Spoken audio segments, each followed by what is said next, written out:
parfois des gens, quand j'étais à Kinshasa, dans un bus, un pasteur qui entre avec la Bible. Parfois une Bible déchiquetée, déjà abîmée. Il parle un mauvais français. Mais comme il tient la parole, les gens le respectent. Ils se taisent dans les bus pour l'écouter parce qu'il tient la parole. Parce qu'il prêche. Même si beaucoup de gens savent qu'il le fait pour son ventre. Mais les gens écoutent. Comme il parle de Dieu, on doit l'écouter. Mais il est favorisé, ce monsieur-là, parce qu'il parle. Nous l'écoutons parce qu'il vient avec la Bible. Parce que s'il n'a pas la Bible, nous ne l'écoutons pas. Mais Marie, comblée de grâce, témoins de Jéhovah disent, extrêmement favorisée. Tu nies la grâce de Marie. Tu dis que Marie est comme toi. Et il y a des pasteurs qui réclament pour eux plus de respect qu'ils n'en ont envers la mère de Jésus. Que Dieu a extrêmement favorisé. Ne touchez pas à mes ouins. Moi je suis un ouin. Je suis un homme de Dieu. Vous blaguez avec les hommes de Dieu. Toi tu es homme de Dieu. Plus que Marie. La Bible dit qu'elle est extrêmement favorisée. Marie est dans la Bible. Toi tu es dans la Bible. Marie parle dans la Bible. Toi tu parles dans la Bible. On parle explicitement de Marie dans la Bible. On parle de toi. Tu n'es ni dans la Bible ni dans le dictionnaire, mais tu fais beaucoup de bruit pour rien.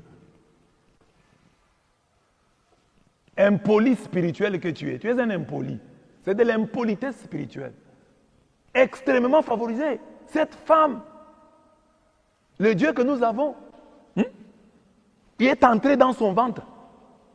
Si tu crois que Jésus est Dieu, Marie est extrêmement favorisée parce qu'une personne humaine a pu porter Dieu dans son ventre. Dieu a grandi dans son ventre. Jésus est-il Dieu? Oui ou non? Il est Dieu.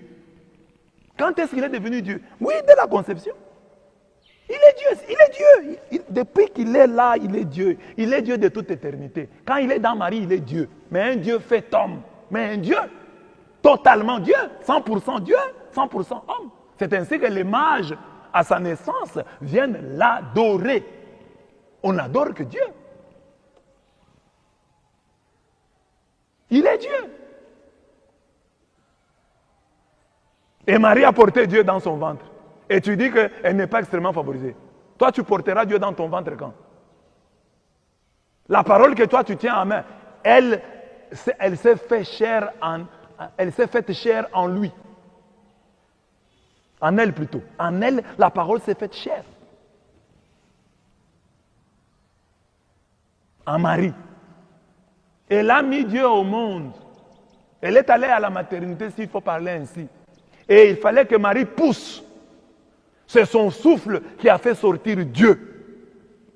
Nous tous, nous avons la vie grâce au souffle de Dieu. Mais ce jour-là, Dieu a eu besoin du souffle de Marie. Il fallait que Marie puisse souffler pour que Jésus sorte et que toi tu l'appelles l'homme de Galilée, Jésus-Christ de Nazareth. Dieu a dépendu, il a accepté de dépendre totalement d'une femme, du souffle d'une femme. Et cette femme-là, c'est Marie. Et tu dis, elle n'est pas extrêmement favorisée. Et toi, tu les dépasses parce que tu prêches la parole, parce que tu tiens la Bible, parce que tu as une assemblée. Et tu te moques de Marie, et tu te joues de Marie. Qu'est-ce que la Bible a dit sur Abraham? Je bénirai celui qui te bénira. Je maudirai celui qui te maudira. Et toi, tu maudis Marie et tu es à l'aise. Dans la Bible, j'ai dit, c'est une grande injustice dans le monde des chrétiens. Vous n'entendrez pas les chrétiens parler en mal de Samson, parler en mal de David, mais les chrétiens parlent en mal de Marie.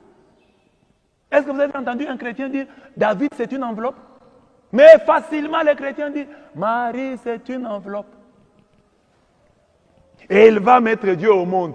Quand elle pousse son souffle, Dieu sort. Et Dieu pleure. Dieu a pleuré dans les bras de Marie. Dieu a réclamé le sein de Marie. Dieu qui ne dort pas s'est endormi dans les bras de Marie. Dieu a été lavé par Marie. Marie a appris à Dieu comment marcher. Marie a appris à Dieu comment parler. Et tu dis, c'est une femme comme toutes les femmes. Que toi tu la dépasses. Tu n'as pas honte.